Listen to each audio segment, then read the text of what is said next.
Welcome to the Danny Clinkscale Reasonably Irreverent podcast. Insightful and witty commentary, probing interviews, and detours from the beaten path. Welcome to Monday Musings, Danny SportsWrap. It's presented by Nononsensehealthcareninja.com. We welcome Chad Beisel aboard, and make sure to check out his banner ad at DannyClinkscale.com and the ad you'll hear right after our introduction to get some great help with your healthcare needs. Nononsensehealthcareninja.com, the presenting sponsor of Monday Musings, Danny SportsWrap. And variety, they say, is the spice of life. That's an old-timey phrase. Well, we haven't had much spice in our life if variety is the issue as far as sports is concerned, but we certainly have it now. Leagues rolling, games being played, basically in all sports except football, and that's to come, and it's to come soon. 2 weeks from Thursday, the Chiefs started up. They, of course, practiced with fans over the weekend. We'll get into that a little bit. The Royals played 3 games over the weekend, and they were tough, tight games, which all the games against the Twins this year kind of have been, mostly, and they finished up their season series at 5-5, although the Royals took the first 3 of those and 4 of the first 5, so the Twins kind of bounced back. The 2 young starting pitchers for the Royals got a little dose of reality their last couple times out, but you knew that was going to happen. There were all kinds of major sports events across the landscape, some which you may have paid attention to, some which you may have not. The Champions League, one of soccer's most prestigious events, took place, and Bayern Munich is king. There was a women's major championship with an unbelievably surprising Cinderella story, and we'll touch on that as well. All kinds of things to talk about. A lot of frenetic action in the NBA, which has turned into uber scoring land with tremendous individual performances, triple-doubles and 50-point games all over the lot. As I said, a whole lot of variety as far as sports is concerned right now, and we'll dish on that coming up next. It's time now to get some great assistance on healthcare with Chad Beisel from Nononsensehealthcareninja.com. And Chad, even your business's name would indicate that you have a real aggressive way and an important way to go after some health insurance for your clients. What I've found out in the industry is just a lot of people are really confused. They don't know what plans are good, what their plans offer, how they cover. And so I've just taken the approach of being really educated on what options are available to clients and showing them all the options that are available and making sure they understand them so they can pick and choose what options are good for them. And one thing that's really important, of course, is access to doctors and hospitals. Absolutely. That's becoming a big issue for a lot of people. Some of the plans out there are going to restrict those clients to where they can and cannot go. So if you live just outside the Kansas City metro, some of the counties outside, you may not be able to go to some of the hospitals up here in the Kansas City area. So making sure that you have a plan that's got doctors and hospitals and places you want to go is really, really important today. Learn more by visiting NoNonsenseHealthcareNinja.com and let Chad help you. Firsthand, I have enjoyed the benefits of the CBD products from Canaway. My back feels better and better these days as a major part of my routine are the pain-relieving salve and the pure gold oil. And recently I had the pleasure of a treatment session using the Canaway CBD in conjunction with the Microlight 830 cold laser. The non-invasive treatment session worked wonders, and I could barely tell I was even being touched. TML 830 is the first 3B cold laser to get FDA approval, and in addition, the combination treatment with CBD is patent pending. The new smart laser is the only hands-free cold laser in the world and is used by athletic trainers, chiropractors, MDs, physical therapists, and veterinarians everywhere. You can learn more about all the great benefits from the complete line of Canaway CBD products by contacting my friend Sherry McCants at 515-208-6312. That's 515-208-6312 to get outstanding information about Canaway. Cinematic Visions has been an affordable solution for professional media production in Kansas City since 2003, offering award-winning video production and creation, as well as a wide array of digital and social media management services. From planning, scripting, filming, editing, and post-production to delivering your product to a watching world, Cinematic Visions will provide professional and affordable services for you and your business with the necessary return on investment to make it all worthwhile. Cinematic Vision's goal is to unlock the power of storytelling through video and a strong online presence for your company. Beyond the numbers, they want to inspire and evoke your clients to feel and act. Let my friends at Cinematic Visions embed your brand where it belongs, in your customers' minds. You can find them online at cinematicvisions.com or with a quick phone call at 816-600-6300. I'm here with Tim Emerson, the owner of Emerson & Company. And Tim, give us an idea of the range of services that you provide from Emerson & Company. At Emerson & Company, we do credit card processing, payroll services. We do bookkeeping, merchant accounts like point-of-sale systems. What would you say differentiates you from other companies in the field, and what makes you special? I think what makes us unique is that we're a small local business making regional decisions on companies. We create a profile for the business and then put it out to our different vendors in a very competitive environment and tailor those needs to the specific business, which usually ends up in a great fit or great result for the company. And, of course, the idea is to save money, right?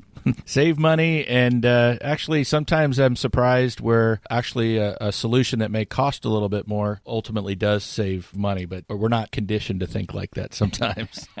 Emerson & Company. Check them out at emerson-co.com or call them at 816-360-9092. If you'd like to join these and other great sponsors and market your business to a growing and engaged audience, contact us at danny@dannyclinkscale.com.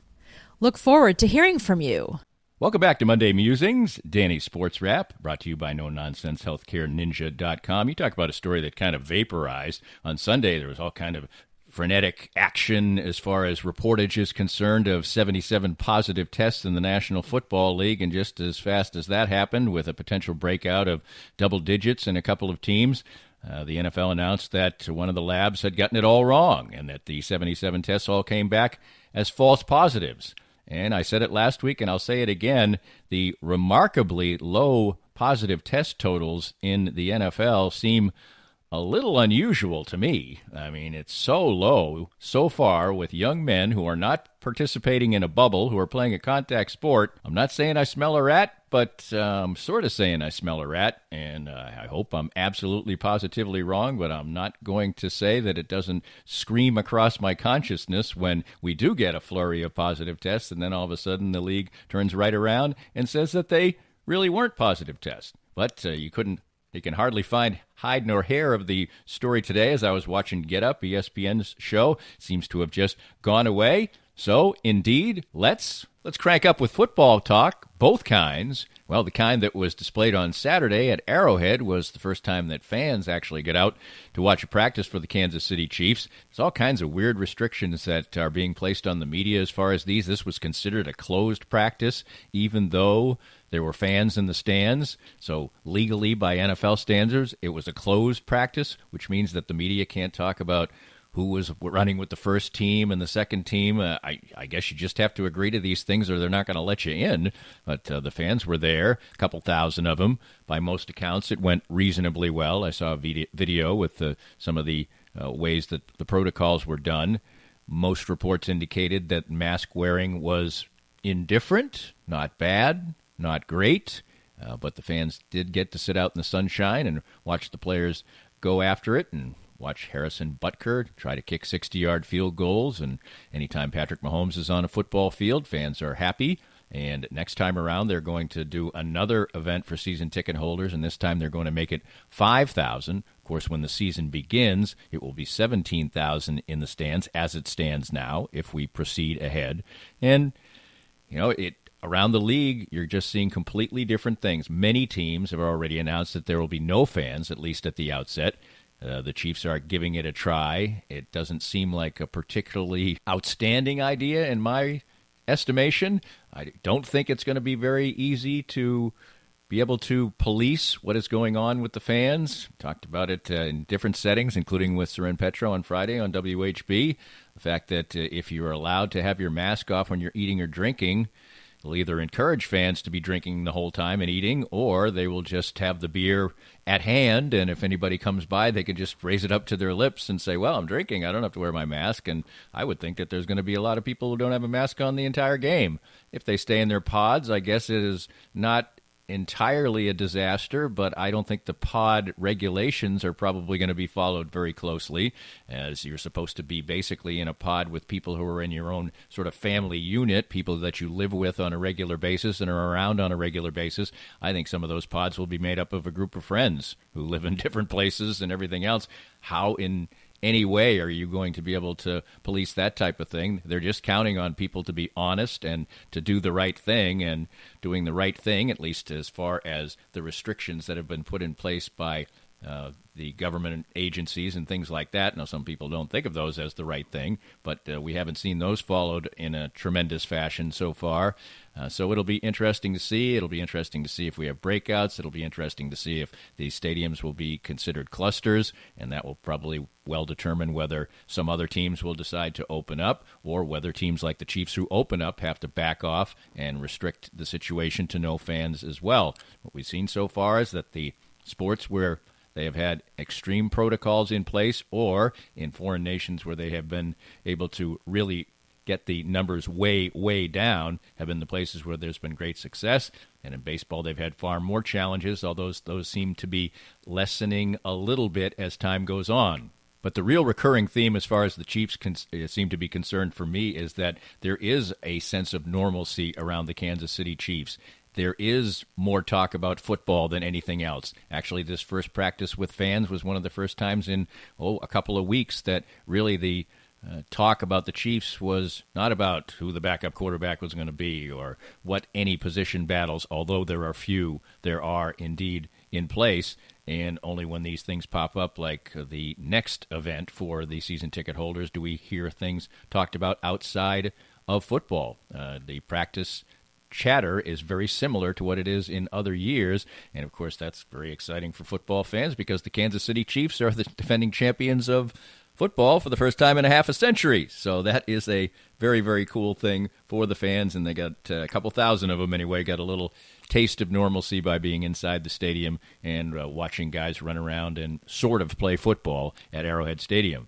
Well, playing a very interesting brand of the other kind of football on Friday night in Minneapolis were Sporting Kansas City as they solidified their hold on the top spot in the Western Conference with a 2-1 win over Minnesota. And to say this game was unusual is a gigantic understatement. There were 2 own goals in the game and a 2-1 win for Sporting, and the other one was virtually an own goal. I'll just describe them to you.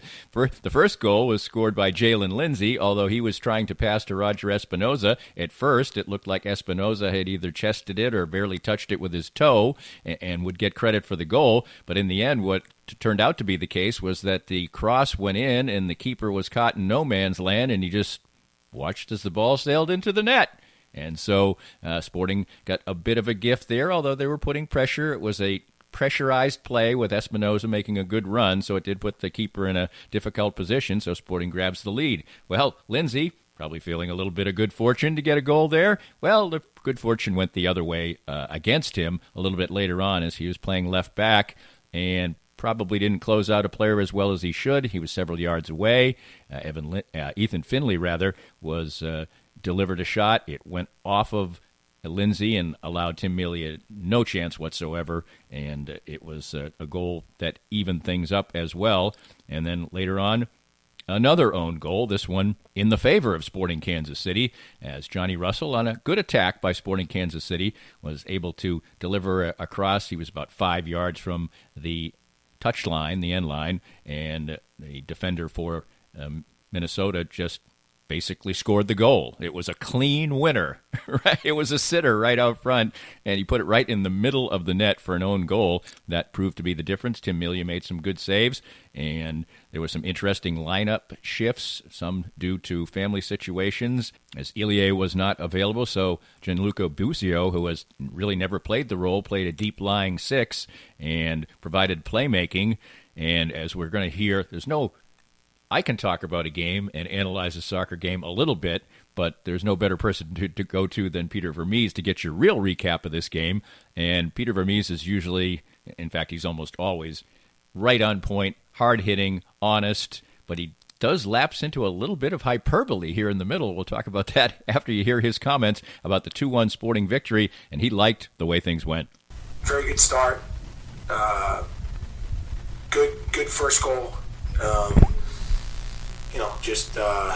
We were pushing. We deserved the first goal. They get a crazy goal on their goal.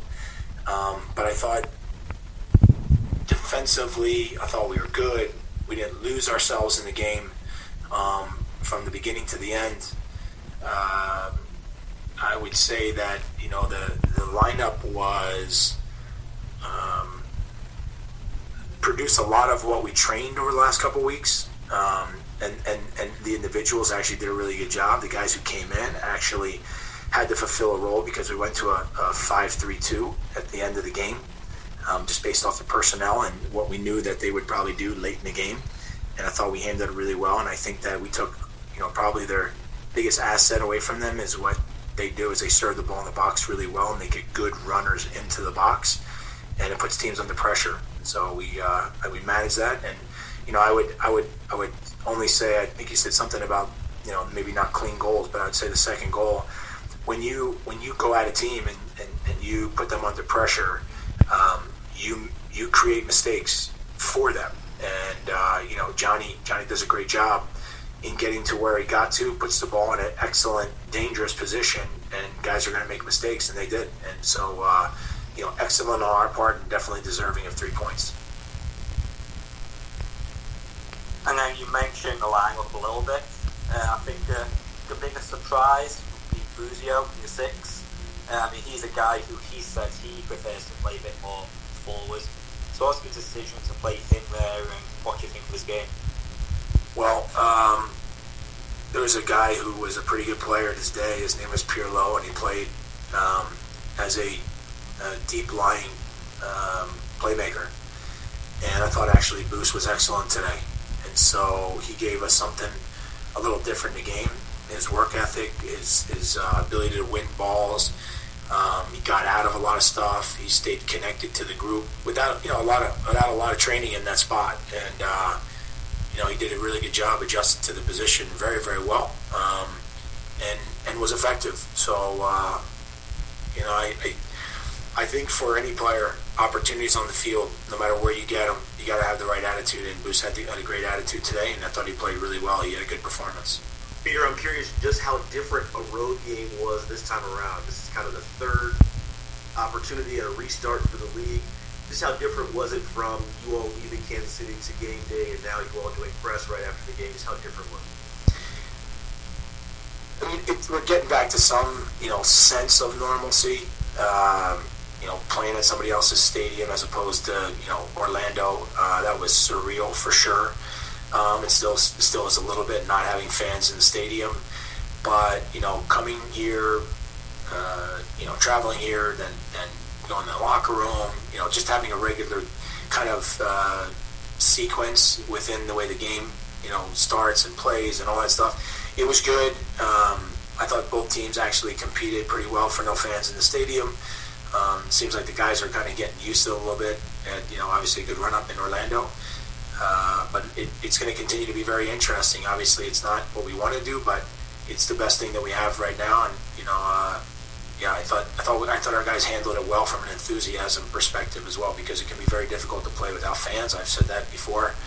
And, fans make the ambiance of the stadium, the environment. It's what people love to be a part of, players, staff, and fans themselves. So we miss that, but, we got to kind of right now create our own environment, ambiance, enthusiasm in the stadium. I said hyperbole as we led into that, and comparing Gianluca Busio's performance to that of the iconic Pirlo, as I said, was a little bit of hyperbole, but I get the point. He was talking about the style of role he was playing more than actually comparing Busio to Pirlo, but kind of a fun thing for them. And you heard about the stadium and a little bit more of normalcy from Vermes there at the end, and a little bit more of normalcy will take another step forward on Tuesday as Sporting Kansas City takes on Houston, and that will be at Children's Mercy Park, and there will be fans on hand for that one, 17% of capacity. A few thousand fans will be able to go out and watch the game, and we'll see how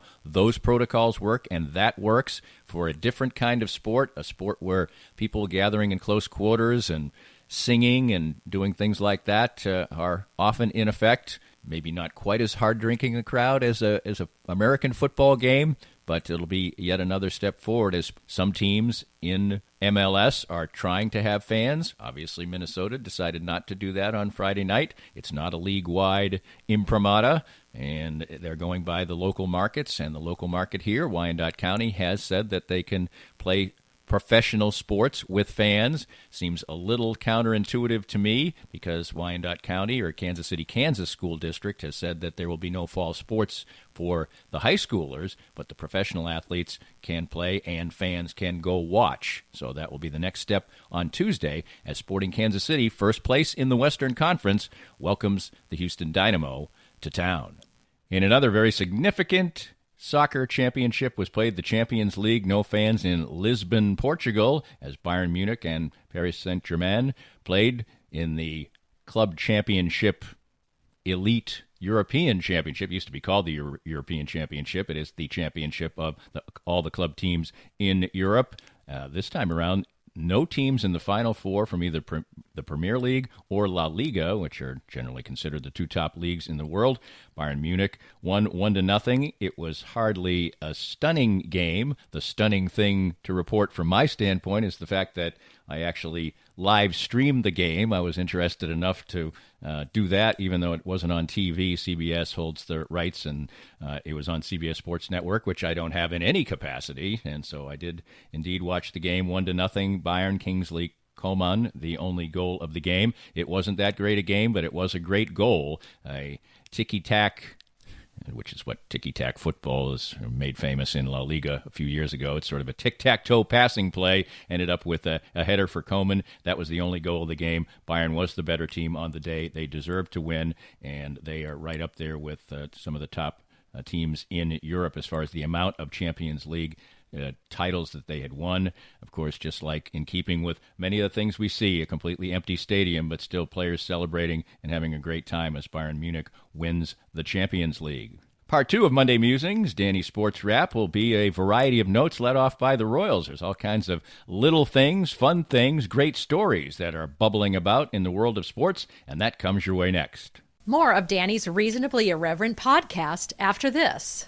We're here with Joe Spiker, the CEO and president of Easton Roofing. And Joe, you had a great year in 2019, a record year. 2020 comes, things are moving smoothly along, and then the coronavirus comes. But your company seemed to be very ready, very proactive, and very ready to serve your customers well. Yeah, we adopted social distancing very early before the cities even put out the notices. And we started working from home. We are largely cloud-based as a company, so that transition was easy. Our technicians are wearing masks and gloves, and salespeople are not meeting with homeowners. We're doing everything digitally and doing everything we can to do our part to get over this as quickly as possible. So for any needs that people have right now, what's the best way to get in touch with you? Well, you can always call us, 913-257-5426. But the best way is to go to eastonroofing.com, put your information in, and we'll give you a call. Easton Roofing. Integrity matters. Hi, everybody. This is Matt Llewellyn from 23rd Street Brewery in Lawrence. I just want to thank everybody for supporting local restaurants during this time of uncertainty. 23rd Street Brewery is now open until this pandemic is over. And right now, more than anything, local restaurants need your help and support. Come on out and see us. 23rd Street Brewery is open now from 11:30 till 9 o'clock for dine-in and carry-out. Whatever we can do to help you out, maybe with your catering needs, too. I appreciate all the support.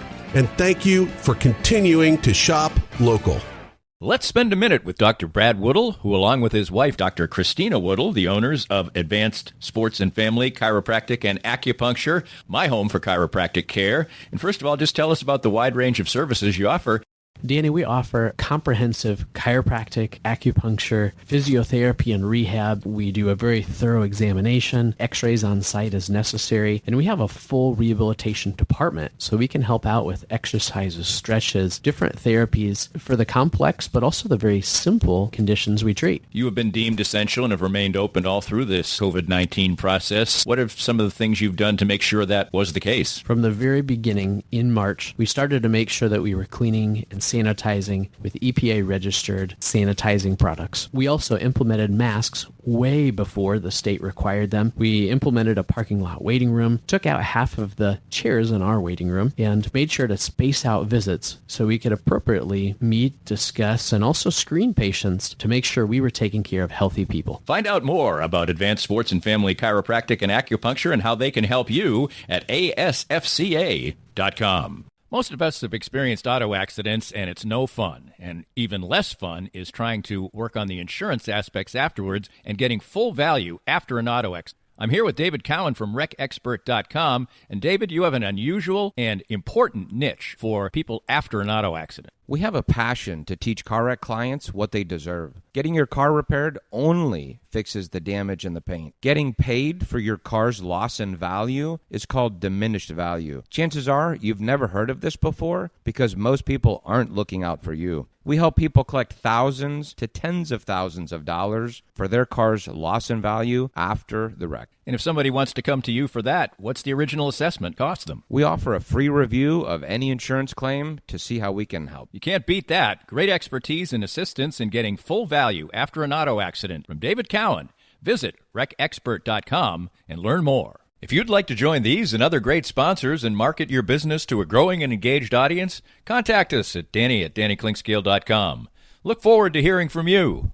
Welcome back, and a 5-4 loss for the Kansas City Royals on Sunday means they are 11-17 on the season. It was kind of typical of a lot of the losses the Royals have had this year where they fall behind. Their starting pitching doesn't go very long or very effectively. The bullpen's pretty good, but maybe they give up one late, and then the Royals fall short. They rally a little bit, show some fight. And the Royals, after a pretty good stretch, have lost 6 of their last 10. They're 11-17. They certainly aren't really part of the picture, and we'll see how they react as the trading deadline comes their way. Most people think it's going to be a slow trading deadline, but one of the issues for the Royals became glaring in a couple of ways this particular week. This week featured the San Diego Padres hitting grand slams in 5 of 6 days. They hit 5 grand slams in 6 days. Now, that's a remarkable feat. Sometimes a team might get 1 or 2 in an entire season, but they did that.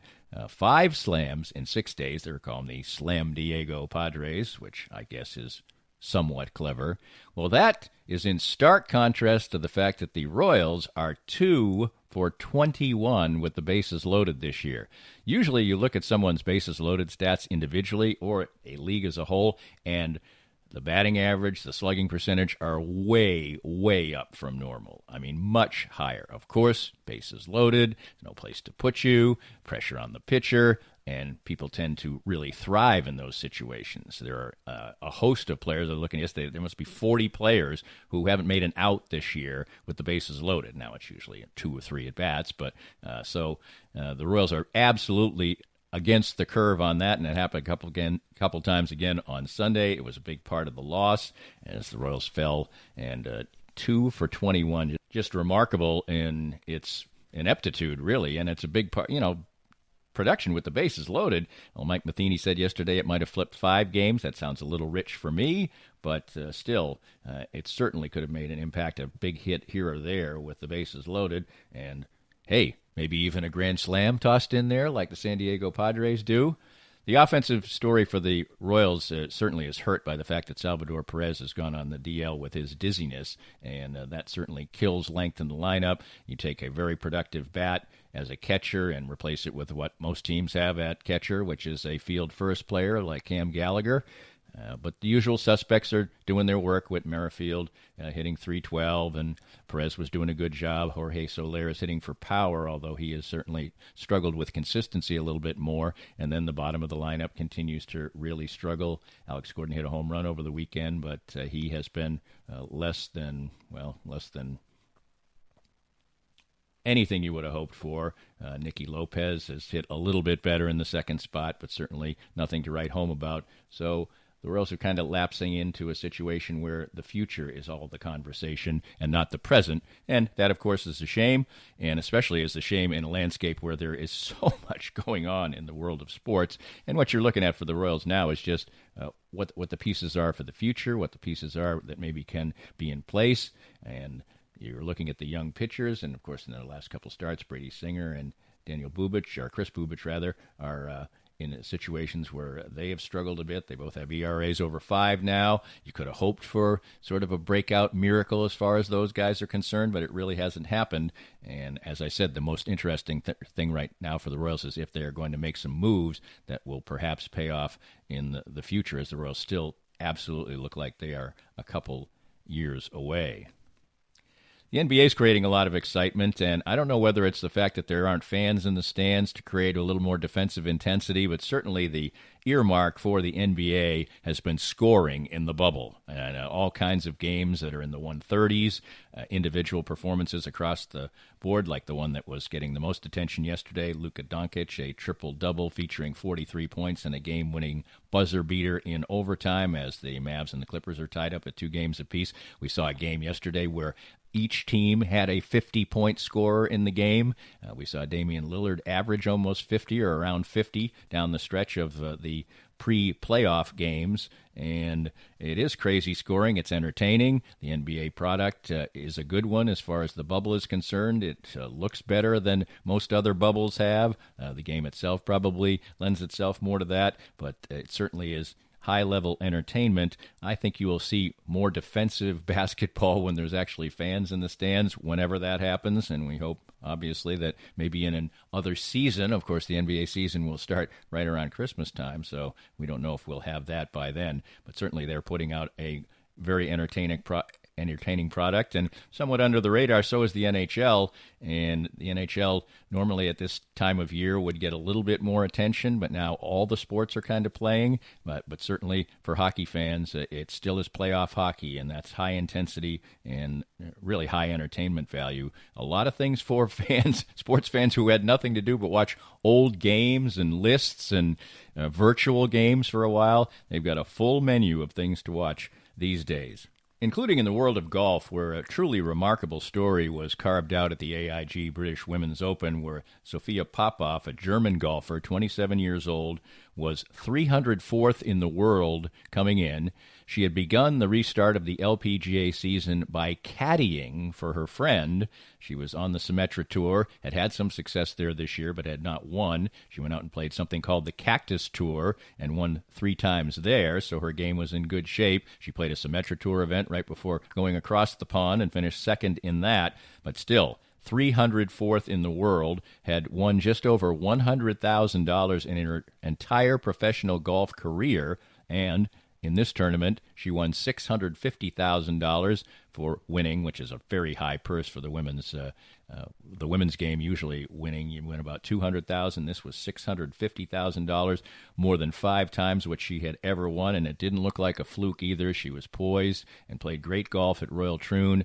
Links golf is always fun to watch, and it was a great thing to take in as Sophia Popov carved out maybe one of the most remarkable stories in the history of golf as far as an upstart winning a major. Well, really and truly one of the greatest performances in the history of the PGA Tour, and in just a regular old event, was Dustin Johnson, who won by 11 shots at the Northern Trust in New England, 30 under par. And if a 30 under par in a tournament which you won by 11, and a tournament which you shot 60, and a tournament where you made about 1 million birdies could be in any way a little bit disappointing, this really had a note of that for Dustin Johnson, as he was 11 under par after 11 holes on Friday. Earlier in the day, Scotty Scheffler had shot 59, and really, literally just an hour later, there was another 59 watch on, and really, this was more of a 57 or a 56 watch. Jim Furyk, the only golfer in the history of the PGA Tour to shoot 58, and it almost seemed inevitable that Johnson would, well, certainly at least break 60 and shoot 59, but maybe set the all-time PGA scoring record with a